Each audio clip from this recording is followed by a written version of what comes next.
everyone, welcome to Story Time with Knights at the Game Table. I'm Adam Lyons, and in my hand, the book we're going to be reading is Saga of the Beast. If you don't want any spoilers, by the way, don't watch this video because I'm going to be going through and sharing all the glorious information here. So if you do want, then of course, sit tight and I will show you through.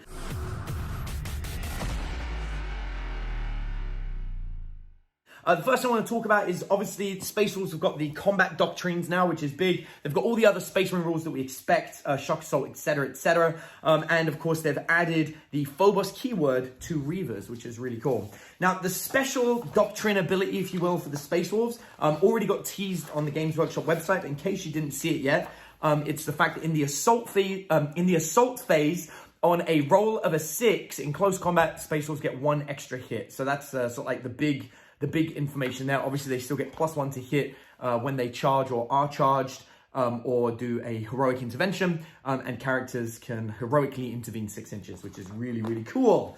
Okay, so now we're going on to the units that they've got here. First of all, we've got Ragnar Blackmane. He was teased, but I'll go through him anyway. The big thing, he's got 7 attacks. You've got Battle Lust. Space Wolves units within 6 inches. And not within 3 inches of an enemy unit can consolidate 6 inches instead of 3 inches. So that's pretty good. Warhowl, reroll failed charge for Space Wolves except vehicles. So, you know, bad news when it comes to Dreadnoughts there. And the Jarl of Fenris reroll hit rolls of 1 for attacks from Space Wolves. And his shock assault for himself gives him 3 attacks instead of 1. So this is a lot of attacks. In assault, of course, 6s are going to trigger extra hits. And then you've got all the special abilities that let Space Marines attack multiple times with stratagems and what have you. So that's going to be really, really strong. Ragnar Blackmane is a great model. And he's 120 points, which is actually crazy cheap considering. So Ragnar Blackmane's going to be a really good Space Wolf character to use. Then we've got the Wolf Priest and Terminator armor and the Wolf Priest. Obviously, you know, the Wolf Priest can have a jump pack. He's got the Wolf Amulet, all the stuff that you typically expect. But of course, they've got the litanies of battle, which we're going to talk about a little bit later on when we get there. You've got the Primaris Wolf Priest, the Wolf Lord and Phobos armor now. Obviously, we expected that. Primaris Battle Leaders in Phobos armor. I won't go into the details of these because you've probably got them all already from your other books. Intercessors is interesting here. Let's have a look, see if there's anything new here. I think it's about the same. The pack leader can have his usual stuff. I think there's no big change here, but you can now add a thunder hammer to the pack leader, which was not something that was available before that I could see anywhere anyway, at least. So that's pretty cool. And for every 5 models in the unit, 1 can have an auxiliary grenade launcher, the same as always. So yeah, there we go. So the rest of that's about the same. No big changes there, except now you can put a thunder hammer on your pack leader, which is really nice. It's a shame there's no frost weapons, you know? That's what I'd really want to see for these guys, is some kind of frost axe or something. But whatever, it's still pretty cool. All right, and then we've got the Infiltrators and the Incursors. Of course, we expected to see those guys. The Wargear options just look about the same as usual, nothing special there. We've got the Invicta Tactical War Suit, which we expected to see here, which is really good. The Suppressors, obviously, the Eliminators.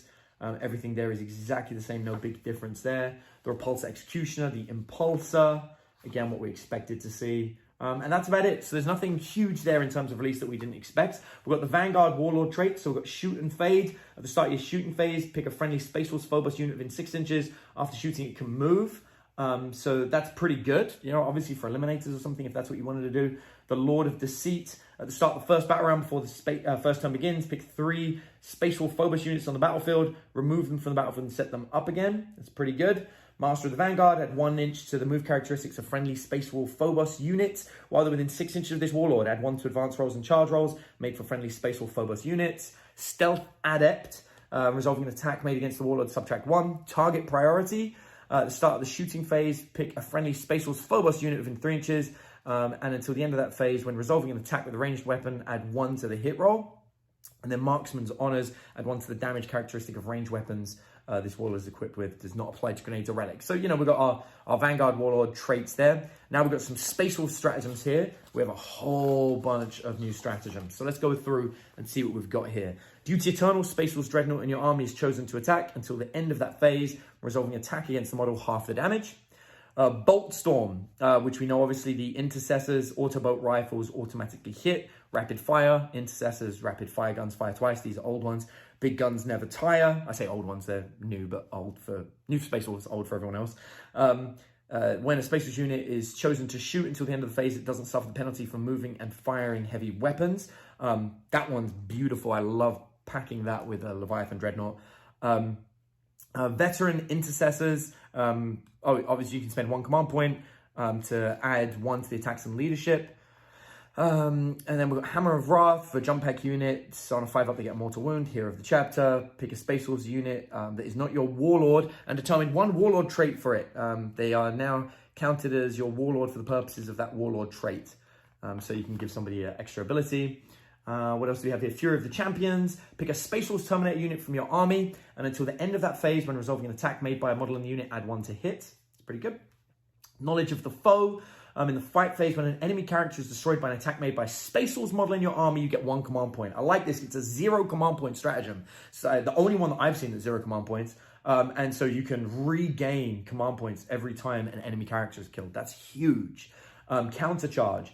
Use it in your opponent's charge phase. Pick a Space Force unit from your army. Until the end of the phase, they can perform a heroic intervention as if they're a character. And they can do it within 6 inches instead of 3 inches. That's 1 command point. Crushing Assault, 1 command point. This is for Thunderwolf Cavalry. When a Thunderwolf Cavalry unit from your army finishes a charge move, for every model in the unit, pick 1 enemy unit within 1 inch of the model. And on a 2-up, they get a mortal wound. So that's really strong. On a 2-up, giving a mortal wound for 1 command point. That's great. So every model in the unit, pick 1 enemy unit within 1 inch. So it's only going to do 1 mortal wound per unit, but if you've got 3 models and you charge 3 units, you can do 1 mortal wound to each of those on a 2-up. So that's pretty good. Touch of the Wild. Pick a Space Force character model in your army until the end of the phase. When resolving an attack, an unmodified hit roll of 4 or higher scores an additional hit. That's pretty good. You slap that on Ragnar Blackmane, there's going to be a lot of attacks. Vicious Executioners. Use it in the fight phase when a Wolf Guard unit is chosen to fight. Until the end of the phase, when resolving an attack against infantry, unmodified wound rolls of 6 inflict a mortal wound in addition to any other damage. It's pretty good. Pack Hunters. Fenrisian Wolves or Cyber Wolves chosen to fight. It's 1 command point until the end of that phase when resolving an attack made by a model in that unit. If the unit is within 3 inches of a friendly Space Force infantry unit or Space Force cavalry unit, you can re-roll the hit roll. I don't think people are using wolves that often, so probably not the best. Storm Strike. This is for a Storm Fang gunship. It's 1 command point. When it's chosen to shoot until the end of the phase, when resolving an attack with the Hellfrost Destructor, add 1 to the hit, wound, and damage rolls. Not bad for a command point. Gene Wrought Might, Primaris Infantry. This is the one. What's this? When they're chosen to fight with until the end of that phase, when resolving an attack made with a melee weapon, unmodified hit rolls of 6 automatically score a hit and wound. And if they're benefiting from Savage Fear ability, the additional hit successfully wounds the target, do not make the wound roll. So there we go, it's pretty good. It's 1 command point. Target Sighted, 3 command points. Pick a Intercessors unit. Until the end of the phase, Stalker Bolt Rifles can target characters. Hunter Slayer Missile, this is on the Repulsor. 1 command point, select 1 enemy vehicle or monster within 48 inches, roll a dice. If you roll equal to or greater than the model's ballistic skill, they take D3 mortal wounds. Skilled Riders. This is for Space Force Bikers or Space Force Land Speeders. 2 command points. If they move, models in that unit have a 4+ invulnerable save against attacks by ranged weapons. And if they advance, it's a 3-up invulnerable save. Death Grip Bite. This is for Thunderwolf Cavalry. 1 command point. When this army is chosen, when a Thunderwolf Cavalry unit from your army is chosen to fight, until the end of the phase, Crushing Teeth and Claws weapons. The models are equipped if their damage is 2 instead of 1. Pretty good. Steady Advance. 1 command point, Space Force Infantry is chosen to shoot until the end of the phase. They're treated as if they remain stationary for Bolter Discipline. We know about that one. Transhuman Physiology, we know, which is 2 command points, and wound rolls of 1, 2, or 3 always fail. Skyfire, add 1 to the hit wound roll and double damage for the Hunter or Stalkers. Vengeance to the Machine Spirit, we know this one as well. Pay 2 command points. It now affects Stormwolf and Stormfang models. They can either automatically explode or shoot one of their ranged weapons if it's a shooting phase. So obviously we've got the usual Space Marine stratagems that we expected to see, but we've also got a few that are specific for the Space Force, which is great. They've got the Obscuration Discipline. That all seems to be about the same, which you know from the other books. And then we've got the Litanies of Battle. They've got the standard litanies, and then we've got a Space Force one, which is the Tale of the Wolf King and the Lord of the Deeps. If this list is inspiring, select one friendly Spatials unit within 6 inches of this model. When resolving an attack made with a melee weapon, by modeling that unit against a monster or vehicle, add 1 to the damage characteristic of that weapon for the attack. So that's great if you're trying to kill big monsters and stuff, I suppose. And then we have the new relics, and there's a whole bunch of them here. Obviously, we've got the digital weapons, the mastercrafted weapon, which we're used to seeing from the other, the other books. Runic armor gives you a 2-up save and a 5-up invulnerable save. The adamantine mantle, etc., etc. So I think all of these are pretty much the same. There's the wolf tail talisman. When a psychic test is taken for an enemy model within 18 inches of a model with this relic, take away 2 from the result. It's pretty good, especially against Thousand Suns. Then we've got Morkai's teeth bolts. Pick a bolt weapon. When they're choosing to shoot, they can fire Morkai's teeth bolt. If they do, they can make 1 attack, but if a hit is scored, they take a mortal wound, and the unit is marked by Morkai until the end of the turn. Anytime you attack somebody who's marked by Morkai, reroll wound rolls of a 1. And then we've got a few other weapons here, or relics, should I say. We've got the Mountain Breaker Helm, infantry character only. After you've resolved the bearer's attacks in the fight phase, but before they consolidate, pick an enemy unit within 1 inch of the bearer and roll a dice. On a 2-up, they suffer D3 mortal wounds. If the ability destroys an enemy character and the bearer of this is your warlord, treat them as having performed their deed of legend. That's pretty good. Talisman of Storms, Rune Priest only. When you resolve the first psychic power for the bearer in your psychic phase, roll a dice for every enemy unit within 12 inches. On a 4-up, they take a mortal wound. Not that great, but not bad. Worm Splitter is a power axe relic. It replaces the power axe and it gives you strength +1, AP -2, damage 2. And when you resolve an attack against a monster or vehicle, you have a damage characteristic of 4. That's actually pretty great. Put that on a decent character. Storm Song. This is for a mastercrafted Stalker bolt rifle only. So it replaces the mastercrafted Stalker bolt rifle. It becomes a 36-inch heavy 1, strength 6, AP -3, 3 damage weapon that can target characters. That's a pretty decent sniper rifle, but again, 1 shot, only doing 3 damage. You're not really going to kill anything in a single shot anyway. And then Weird Bane, it's for a runic sword. This relic replaces the runic sword. It gives you +1 strength, AP -4, and D3 damage. When resolving an attack made with this weapon, reroll the wound roll, and if the target is a psyker, it has a damage characteristic of flat 3. So they're the artifacts, not amazing, but there's some pretty good ones there. All in all, I think, they really just bring Spatials up to catch up with everybody else. Nothing drastically game-changing here, but, maybe some good things in here. Moving on to the Orcs. Let's see what they've got. So there's a whole bunch here of special stuff. The big thing is Ghazghkull Thraka, who was already teased, but just in case you don't know, he's got Mork's Roar, which is a 36-inch Assault 12, Strength 5, AP -1 weapon. Gork's Claw, which is a melee weapon that gives him a Strength of 14 because it doubles his Strength to 7, AP -4, 4 damage. And then he's got all these amazing rules. One of the biggest ones, he has a 4-up invulnerable save, and you can only lose 4 wounds a turn. He has 12 wounds, meaning it takes a minimum of 3 turns to kill him. This is absolutely huge. You can also put him in any detachment without losing the culture, so that's great. And then, of course, you've got Macari. Macari has the War banner. When a model in a friendly Goth Orc unit within 6 inches would lose a wound, on a 6-up, they don't lose it. So he gives them a 6-up Feel No Pain.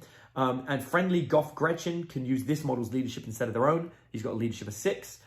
And he's suspiciously lucky. 2-up invulnerable save. And then at the start of your movement phase, if he's within 3 inches of a friendly Ghazghkull Thraka model, he gets 2 inches to his model model's movement. That's because Ghazghkull has a movement of 7 and he normally has a movement of 5. So that's pretty cool. We've got the big mech with the custom force field. So this guy, he gives friendly clan models a 5-up invulnerable save while they're within 9 inches of him.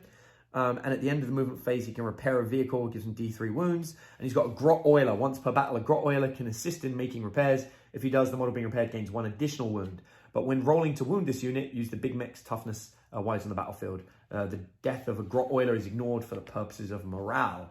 And then we've got a whole bunch of Orc stratagems here. We've got Custom Job. Use this strategy before the battle. Your army can have 1 additional custom job. All of the custom jobs must be different. The Cleverest Boss, it's 1 command point. Use it before the battle. Pick a big mech. Add 1 to that model's wounds and attacks characteristic and change its weapon skill to 2+. You can only use it once per battle and only if you do not have Mech Boss Buzzgob. 1 command point for Grot Bumper. Use it in your opponent's shooting phase. When an attack made with a ranged weapon successfully wounds a Boom Dagger Snazwagon, the saving throw is automatically passed. Do not roll. And every unit can only use this stratagem once per battle. Temperamental Shock Drive. Use it in your shooting phase after shooting with a shock jump dragster. They immediately advance, and the result is a 4+. Don't roll. The biggest boss, 1 command point. Use it before the battle. Select 1 war boss model in your army. Add 1 to their wound and attack characteristics, and it gains a 4-up invulnerable save. You can only use it once per battle, and only if you do not have Ghazghkull Thraka, because Ghazghkull is the biggest boss. Clever Spanner. Use it before the battle. Pick a looter or burner boy unit from your army that has 9 or less models for 1 command point, or 2 command points if it's 10 or more. While they've got 1 or more spanners, you can roll 1 additional dice and discard 1 when determining the number of shots for burners or death guns equipped on models in the unit. You can only use it once per battle. The Burning Highway. Use this stratagem in your shooting phase when a custom booster blaster from your army is chosen to shoot with. Until the start of your next turn, change the characteristics of that unit's burner as follows. It becomes a 10-inch range, Assault 3, Strength 5, AP -1 booster blaster. That's pretty good. Flying Headbutt. Or Headbutt. Use it at the start of your movement phase. It's 1 command point. Pick an Orc unit from your army that has the Flyer battlefield roll. That model is reduced to 0 wounds and automatically crashes and burns. I love that one. They teased that one. It was great. Full Speed Lads. Use it in the charge phase after you charge with an Orc Biker or Death Killer War Track. Until the end of the turn, add 1 to their strength characteristic. Squig Bombs. Use this in your movement phase. It's 1 command point. After moving a Blitzer Bomber model from your army, until the end of the phase, add 1 to rolls made for the bomber's Boom Bomb ability. Special Shells, 2 command points. Use it in your shooting phase when Flash Git's unit is chosen to shoot. Until the end of the phase, increase the range of Snaz gun models by 12 inches. 1 command point for Patch Up. Use it at the start of any turn. Pick a Morkanaut, Gorkanaut, or Stomper. Until the end of the turn, they have double the number of wounds remaining for the purpose of determining what row to use on their table. That brings them up in line with other big things. Unstoppable Momentum. Use this stratagem in your charge phase when an Orc unit from your army has finished a charge move and dealt 1 or more mortal wounds to an enemy unit. If the Orc is no longer within 1 inch of an enemy unit, it can be chosen to charge again. Wow, that's great. Wildfire. Use this stratagem in your movement phase after selecting an enemy unit for the burner bombs on a burner bomber. Select 1 other enemy unit within 6 inches of the unit you selected. Roll a dice for every model in that unit up to a maximum of 10 dice. For every roll of 5 or more, the unit suffers a mortal wound, and it is not affected by the Arsonist subculture. Dreaded Death Machine. Use this stratagem in the fight phase when a Death Dreads unit from your army is chosen to fight. Until the end of the phase, every time an enemy model is destroyed as a result of an attack made by the unit, you can immediately make an additional attack against the same target using the same weapon. But these attacks cannot generate extra attacks. And then Hit Armada. This is 1 command point for a Meganob.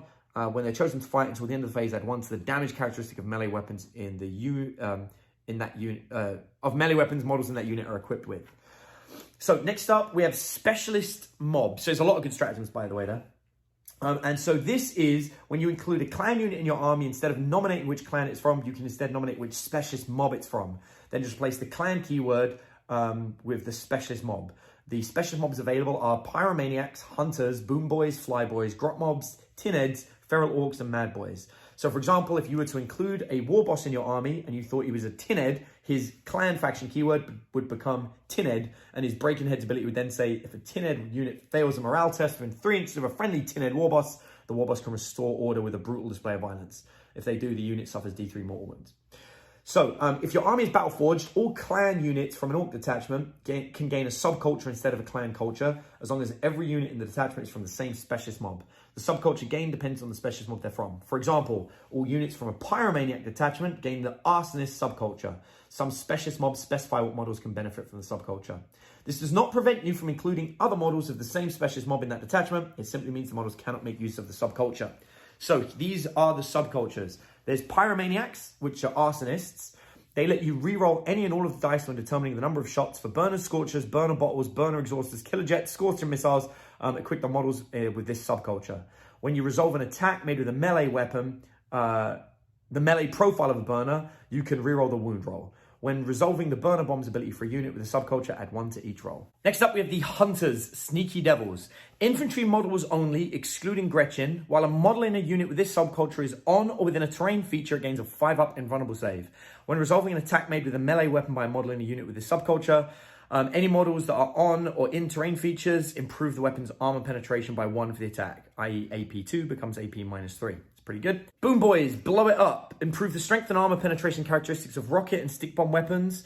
These are weapons that have the name rocket or stick bomb in the profile. For example, rocket launcher, stick bomb chucker, as well as tank buster bombs, wing missiles, cannons, kill cannons, Def Cannons, the Bomber, and Lobbers. So, for example, AP -2 becomes AP -3. And for combi weapons, it only applies to attacks made with the rocket launcher profile.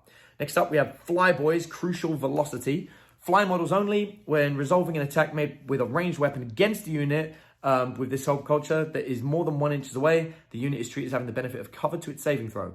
And when resolving an attack made with a melee weapon against a unit with this subculture in a turn in which it was more than 1 inch away from enemy units at the start of the preceding charge phase, subtract -1 from the hit roll. That's pretty good for flying Storm Boys.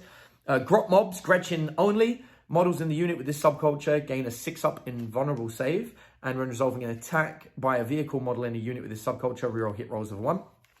Tinheads, Crush and Crump, Killer Cans, Death Dreads, Mega Armor, Morkanauts, Gorkanauts, and Stompers. When you resolve an attack made with a melee weapon by a model in a unit with this subculture, add 1 to the hit roll. Feral Orcs, Wild Boys. This is Warboss, Weird Boy, Knobs, and Boys only, not counting Bikers and Mega Armor. Models in a unit with this subculture can pile in up to 6 inches. When making an advance roll for a unit with this subculture, roll 2 additional dice and discard 2 of the results. Mad Boys, Frantic. This is for infantry and bike units only, not counting Gretchen. At the start of the battle round, roll a D3 and consult the table below to see what effect you get. On a 1, they get Moronics. When you resolve an attack that targets unit with this subculture, add 1 saving throw. Invulnerable saves are unaffected.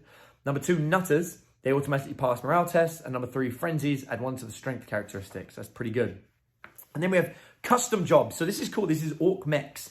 Because they're tinkerers and constantly hammering away, their efforts result all sorts of random things. So if you have 1 or more Mech Boy workshop unit, you can give one of the following custom jobs to an Orc unit in your army.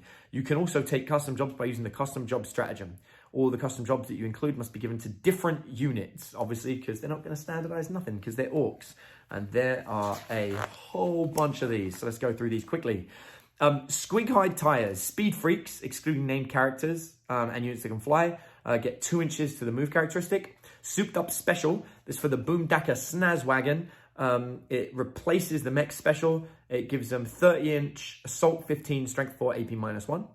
Gyroscopic Whirligig, Shock Jump Dragster only. They use the Shock Tunnel ability when advancing, even if you didn't roll a 4-up. In addition, they do not suffer any mortal wounds as a result of the ability. Sizzly Rivets, for a custom booster blaster only. When resolving an attack made with a rivet cannon by a model in this unit, an unmodified wound roll of 6 inflicts 1 mortal wound on the target in addition to any other damage. Corkscrew, it's for the Megatrack Scrapjet unit only. The first time this unit finishes a consolidation move in every fight phase, it can fight again. Nitro-powered Squigs, the Rucker Truck Squig Buggy only. When resolving an attack made by this unit, Squig Launcher or Heavy Squig Launcher, add 1 to the wound roll. Gork's Roar, Death Killer War Trike only. Add 4 inches to the range characteristic of the Killer Jet and change the type characteristic of the burner profile to Assault 6. The Boomer, Battle Wagon, Bone Breaker, and Gun Wagon model with Kill Cannon only. The Boomer replaces a Kill Cannon, has the following profile. 36 inches, heavy 2d6, strength 8, AP -2, and 2 damage. Zag Zap, for a Battle Wagon, Bone Breaker, or Gun Wagon model only. Replaces the Zap Gun, gives it a 36-inch, heavy 1, 2d6, strength, AP -3, 3 damage. And when resolving an attack made with this weapon, don't make a hit roll, it automatically scores a hit. But before firing, roll to determine the strength. If you roll a 9-up, don't make a wound roll, inflict 3 mortal wounds on the target, and that's the end of the attack sequence. Fortress. This is Battle Wagon, Bone Breaker, or Gun Wagon model only. The save characteristic is 3-up and 5-up invulnerable save. Pincher, it's for a model with a Grab and Claw only. It gives it a strength +1, AP -3, damage D6, and every time it fights, it can only make a single attack. But when resolving an attack made with this weapon, add 3 to the hit roll if you're fighting a vehicle or monster. Red Roller, Bone Breakers only. Replace the model's Bone Breaker Ram ability with the following. Red Roller, when this model makes a charge move, add 6 to its attack characteristic until the end of the turn. Orkimatic Pistons, Killer Cans, Death Dreads, Morkanaut or Gorkanaut only. Add 3 inches to the unit's move characteristic. You can reroll advance rolls made for the unit. Sparkly Bits, Killer Cans, Death Dreads, Morkanaut or Gorkanaut only. Improve the ballistic skill characteristic by 1. So a 5-up becomes a 4-up. Dirty Gubbins, Killer Cans or Death Dreads only. When resolving an attack made with a ranged weapon against the unit, subtract 1 from the hit roll. And then Slug Gubbin, Gorkanaut only. Slug Gubbin replaces the Deathstorm Mega Shooter.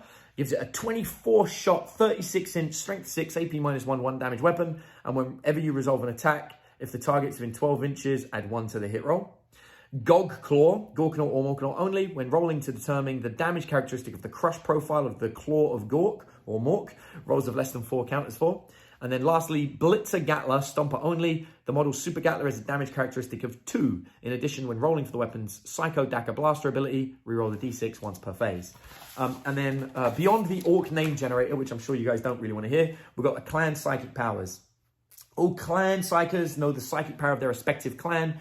Instead of generating one, they can pick one from here. So the Goths have Bull Charge. It's got warp value of 6. If you manifest it, pick one friendly Goth unit within 18 inches until the end of the turn. Charge distances of less than 7 inches count as 7. Death Skull's Maniacal Seizure.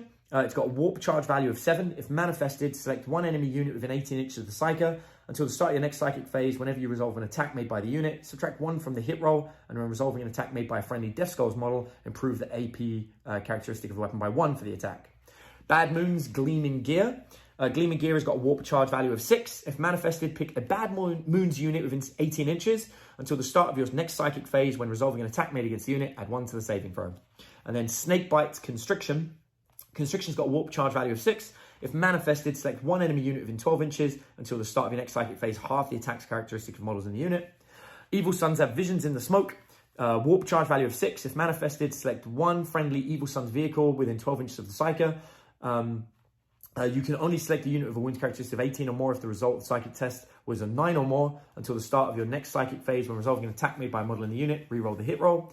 Blood Axe is Clever Talk. Clever Talk's got a warp charge value of 6. If manifested, pick an enemy unit visible to the Psyker until the start of your next phase. They cannot fire Overwatch or Blood Axe units from your army and cannot be chosen to fight until all eligible Blood Axe units have done so. It's pretty good. And then Freebooter's Jolly Orcs Glare. It's warp charge value of 6. If manifested, select one enemy unit within 18 inches of this Psyker until the start of your next psychic phase. Half the move characteristic of models in that unit and check 1 from the advance and charge rolls for it. So there you have it. This is a pretty epic book. A lot of amazing rules, especially if you're a Space Wolf or an Orc player. My question to you, however, is this. Can you design an amazing Space Wolf or Orc army? If so, I'd like to see what you put in it. Leave a comment down below with how you would design that army, and we'll have a look and pick through and see which ones we want to design for our channel. So give it a go, see what you can come up with, and thank you ever so much for watching the video. Don't forget that if you want to come and chat to myself and the rest of the Knights of the Game Table team, all you have to do is come and find us on Facebook and join our group, Game Talk for Gamers. There'll be a link in the description. Thanks ever so much for watching. I'll see you in the next video.